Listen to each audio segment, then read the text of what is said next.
이해숙. 나 죽은 거야. 이 장면 기억나시죠? 사실 바로 이 장면 속에서 지금 우리가 궁금해하는 천국보다 아름다운의 모든 비밀이 숨겨져 있었습니다. 지금 이 작품 속에서 천국은 말 그대로 혼란 그 자체. 시어머니, 딸, 반려동물, 전생의 인연까지, 소미, 거기다가 은호까지 모두가 뒤엉켜져 있는 대환장 파티죠. 그런데 그럴 만한 이유가 있었다면요. 만약 이 모든 게 해숙이 꾸는 꿈이라면요. 그러면 어떨까요? 지금부터 제가 하나씩 전부 파헤쳐 보겠습니다.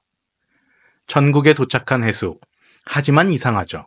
남들은 모두 젊거나 예쁜 시절의 모습인데 해숙만 유일하게 80세 노인의 모습으로 이곳에 나타납니다. 그 이유를 우리는 이미 알고 있습니다. 해숙이 천국에 도착했을 때 천국 직원이 묻습니다. 몇 살의 모습으로 살고 싶으신가요? 해숙은 고민도 없이 대답하죠. 80이요. 우리 남편 천국 갔겠죠? 이 대사, 그냥 감성적인 노년의 사랑 고백처럼 보이지만 정말 남편의 말만으로 선택한 것일까요? 사실은 이 작품 전체를 관통하는 첫 번째 복선이었습니다. 해숙은 젊은 시절로 돌아가고 싶지 않았습니다. 그 시절은 힘들고 외롭고 후회투성이었거든요. 젊음을 선택하지 않은 이유는 지금 이 순간이 그 시절의 상처를 정리하려는 꿈이기 때문은 아닐까요? 이 천국, 계속 보면 이상한 점이 하나 더 있습니다. 너무 해숙 중심으로 돌아가고 있다는 것. 남편 낙주는 해숙이 오자마자 달려 나옵니다. 소냐는 해숙 남편을 지키다가 대신 죽은 고양이고, 소미는 정체를 알 수 없지만 자꾸 해숙의 마음을 건드립니다. 목사는 해숙이 평생 가슴에 묻어둔 아이의 그림자처럼 따라붙죠. 영애는요, 알고 보니 그녀의 엄마였습니다. 등장인물 전원이 해숙의 과거와 관계가 있고 해숙의 감정에 반응하며 등장합니다. 이쯤 되면 이 천국은 죽은 사람들의 세계라기보단 해숙의 마음 안에 있는 감정의 방처럼 보입니다. 결정적인 장면은 따로 있었죠. 바로 지옥역. 해숙이 처음 탑승한 열차는 지옥행 열차였죠. 사람들이 하나둘씩 문으로 빨려 들어가는데 해숙은 심장이 미친 듯이 뛰면서 불안해합니다. 그러자 문이 닫히고 열차는 반대로 천국으로 출발합니다. 저승사자가 이렇게 말했었죠. 요즘은 심판도 자동화돼 있어요. 천국에 갈지 지옥에 갈지는 스스로 알 겁니다. 몸이 반응할 거예요. 이 대사 그냥 넘어가기 쉬운데요. 사실상 이 천국이 해숙에게는 자기 자신을 심판하는 꿈이라는 걸 암시합니다.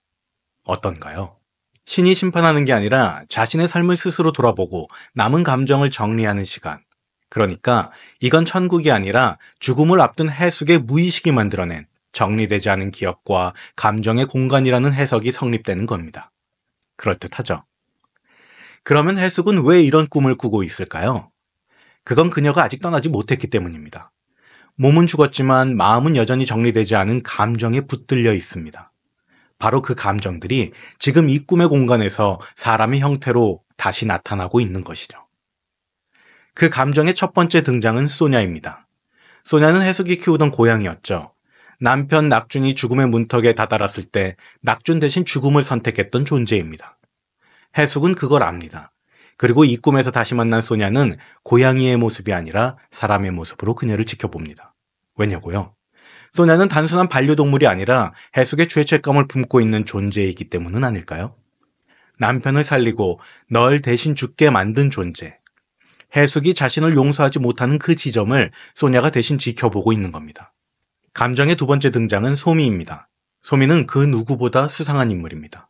기억을 잃었고 지금 자신이 왜 여기에 있는지도 모릅니다. 그런데 이상하죠.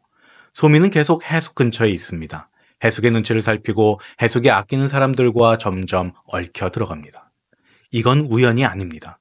소미는 해숙의 젊은 날 자아일지도 모릅니다.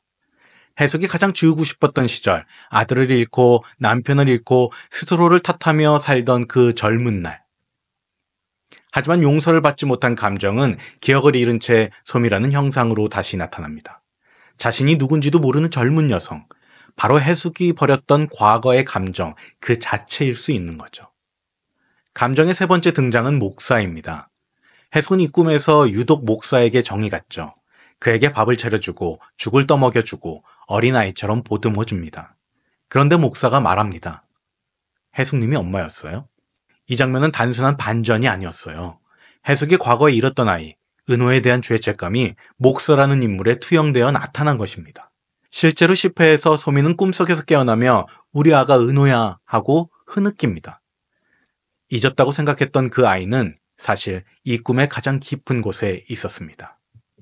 목사와 해숙이 꿈에서 함께 밥을 먹고 함께 김치를 담그고 아무 일도 없었던 가족처럼 지내는 이유. 그건 해숙이 그 아이에게 한 번도 해주지 못했던 것들을 해주고 싶어서입니다.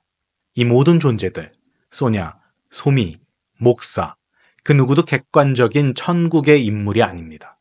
그들은 모두 해숙의 내면에서 버티고 있던 미안함과 그리움, 그리고 죄책감이 사람의 형상으로 다시 태어난 건 아닐까요? 이 꿈은 그래서 정교합니다.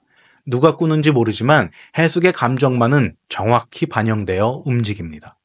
그렇다면 이 감정을 모두 정리하고 나면 해숙은 정말 천국으로 갈 수 있는 사람이 되는 걸까요? 우리는 이제 알 수 있습니다. 지금 해숙이 머무는 이곳은 누군가가 만들어준 천국이 아니라 해숙이 아직 떠나지 못한 감정의 세계라는 걸요. 그런데 그녀는 왜 이 꿈에서 여전히 머물고 있을까요? 왜 천국의 문 앞에서 그토록 머뭇거리고 있을까요? 그 이유는 단 하나. 해숙은 아직 자신을 용서하지 못했기 때문입니다. 이 꿈은 심판의 공간이 아니라 해숙이 스스로를 다시 들여다보는 시간이었습니다. 하지만 해숙은 계속해서 나 같은 사람이 정말 천국에 가도 될까? 라는 질문을 마음속에서 지우지 못하고 있었습니다. 그녀는 일수업자였고 때로는 남의 눈에서 피눈물을 짜냈으며 누군가에게는 무심했고 사랑하는 이를 지키지 못했습니다. 겉으론 아무렇지 않은 척 살았지만 속엔 무수한 후회가 쌓여 있었던 거죠. 이 꿈속에서 그녀는 그 죄책감을 하나씩 마주하고 있습니다. 소냐를 통해 남편을 대신 살린 죄책감, 소미를 통해 잊고 싶었던 젊은 날의 자기 자신, 목사를 통해 지켜주지 못한 아들에 대한 후회, 그리고 영애를 통해 자신조차 몰랐던 엄마에 대한 그리움과 미움까지. 이 감정들을 하나씩 꺼내고 다시 껴안고 그리고 떠나보내는 과정이 바로 이 꿈의 핵심입니다. 중요한 건 이 꿈에서 벗어나기 위해서는 단순히 사과를 하는 게 아니라 자신이 스스로 받아들여야 한다는 것입니다. 저승사자가 말했듯이 천국에 갈지 지옥에 갈지는 스스로 알 겁니다. 몸이 반응할 거예요. 해숙의 몸은 아직 움직이지 않습니다. 지옥에도 들어가지 않았고 천국에도 완전히 도착하지 않은 것 같습니다. 그녀는 여전히 이 꿈의 세계에 머물고 있는 중입니다. 그리고 이 꿈의 세계가 끝나는 순간은 바로 해숙이 스스로에게 이렇게 말할 수 있는 때가 아닐까요? 그래도 나는 이만하면 괜찮은 삶을 살았다고. 그 순간 그녀는 문을 열고 나갈 수 있게 될 겁니다. 그 문 너머가 정말 천국일지 아니면 눈을 뜬 병상일지는 아무도 모릅니다. 하지만 한 가지는 분명하죠. 그녀가 떠나는 순간 이 꿈도 함께 사라질 거라는 것. 지금까지 해숙은 자신이 남겨둔 감정의 조각들과 차례차례 마주해 왔습니다. 소냐, 소미, 목사, 영애, 그 누구도 해숙에게 정답을 주지 않았습니다. 하지만 해숙은 그들과 함께 밥을 먹고 말을 나누고 마음을 주고받으면서 조금씩 자신을 용서하는 법을 배워나갑니다. 가장 인상 깊은 장면은 바로 밥상입니다. 남편 낙준, 아들과 같은 목사, 딸 같던 영애, 어쩌면 그녀를 지켜본 소냐까지. 모두가 식탁에 둘러앉아 그녀가 만든 밥을 먹습니다. 아무도 해숙을 심판하지 않았습니다. 아무도 과거를 묻지 않았고 그저 평범한 하루처럼 그녀가 차린 밥상을 함께 나눴을 뿐입니다. 그 밥상은 단순한 식사가 아니었습니다. 그녀가 해주지 못했던 모든 사랑, 받지 못했다고 느꼈던 모든 온기, 그리고 살면서 미루어 두었던 용서의 순간들이 그 밥 위에 다 담겨져 있었던 거죠. 그녀는 그 밥상 위에서 자신이 얼마나 많은 것을 주고 살았는지 처음으로 깨닫게 됩니다. 그리고 마침내 영애를 보내야 할 순간이 찾아왔었죠. 자신이 원망해왔던 엄마였지만 자신을 어떨 땐 언니처럼, 어떨 땐 친구처럼, 어떨 땐 딸처럼 품어준 사람. 이 꿈에서 해숙은 그 엄마를 처음으로 진짜 엄마처럼 껴안고 엄마라고 불러줍니다. 그리고 말하죠. 다음 생애에서는 나 실컷 예뻐해줘요, 엄마. 그 말을 끝으로 영애는 사라집니다. 그 순간 해숙은 이렇게 깨닫지 않았을까요? 이 꿈은 누가 잘못했는지를 따지는 곳이 아니라 내가 얼마나 사랑받고 싶었고 얼마나 누군가를 사랑했는지를 다시 돌아보게 해주는 시간이었음을요. 그리고 그 사랑의 기억을 온전히 껴안을 수 있을 때야말로 비로소 천국으로 향할 수 있는 자격이 생긴다는 것도. 이해숙이라는 인물은 누구보다 고단한 인생을 살았습니다. 하지만 그 인생 속에는 누구보다 깊은 사랑과 후회, 그리고 진짜 천국보다 아름다운 순간들이 숨어 있었던 거죠. 그녀는 결국 그 모든 걸 스스로 받아들였고 자신을 용서했고 그 모든 감정을 안고 문을 열고 나갈 준비가 되었던 겁니다. 그 문 너머에 뭐가 있는지는 이 작품이 아직 말해주지 않습니다. 하지만 이제 그녀는 묻지 않습니다. 나 천국 가도 돼요? 라는 질문 대신 그녀는 이렇게 말할 수 있게 되었으니까요. 나는 나대로 잘 살았어요. 그리고 그 말은 이 세상 어떤 심판보다 따뜻한 선언입니다. 천국에 도착한 해숙은 그동안 꾹 눌러 담았던 감정들과 마주합니다. 잃어버린 아들, 버려졌던 기억, 지켜주지 못했던 고양이, 떠나보내지 못한 엄마, 그리고 모든 순간을 외면했던 자기 자신까지. 이 천국은 해숙이 아직 품고 있던 감정의 무게가 하나씩 사람의 형태로 나타난 공간이었습니다. 9회와 10회에서 그 감정의 핵, 가장 깊은 고통이 드러납니다. 강정구, 소미, 낙준, 해숙 모두와 얽힌 비극의 시작점이죠. 그가 등장하며 소미는 분노에 잠식되고 낙준은 책임 앞에 무너지며 해숙은 아이를 빼앗긴 기억을 다시 마주합니다. 이 꿈은 단순한 회상이 아니라 마지막 시험이었던 거죠.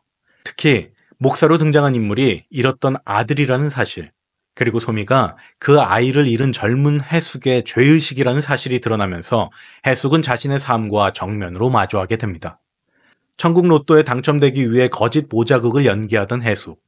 그녀는 진실을 몰랐지만 그 순간조차 꿈은 계속 진실을 보여주고 있었던 겁니다. 결국 해숙은 기억을 회복하고 감정을 정리하며 각자와 이별할 준비를 합니다. 소냐를 통해 남편의 죽음을 대신했던 죄책감을, 소미를 통해 버렸던 자기 자신을, 목사를 통해 아이를 잃은 슬픔을, 그리고 영애를 통해 받지 못했던 사랑을 처음으로 꺼내어 말합니다. 다음번에는 나 실컷 예뻐해줘요, 엄마.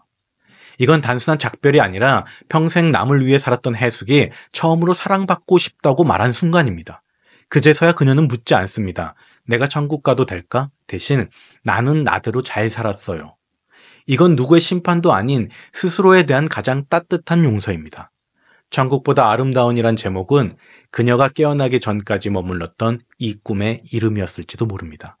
그 하루, 상처를 꺼내고 사랑을 확인하고 마지막으로 자신을 받아들인 그 하루가 어쩌면 진짜 천국보다 더 아름다웠을 테니까요. 그럼 이제 해숙이 이 꿈에서 깨어나면 어떻게 될까요? 아마도 정말 사랑했던 낙준이 기다리고 있는 그 천국으로 향하는 길을 이제는 진심으로 걸어갈 수 있는 사람이 되어 있지 않을까요? 이 꿈을 통해 과거의 상처를 치유하고 자신을 돌아보고 끝내 용서할 수 있었던 그녀는 현실에서도 마침내 천국에 갈 자격이 있는 사람으로 다시 태어나 있을지도 모릅니다. 사랑하는 영애와 함께. 구독과 좋아요, 그리고 알림 설정은 다음 영상을 제작하는 데 힘이 됩니다. 지금까지 D집 드라마집이었습니다.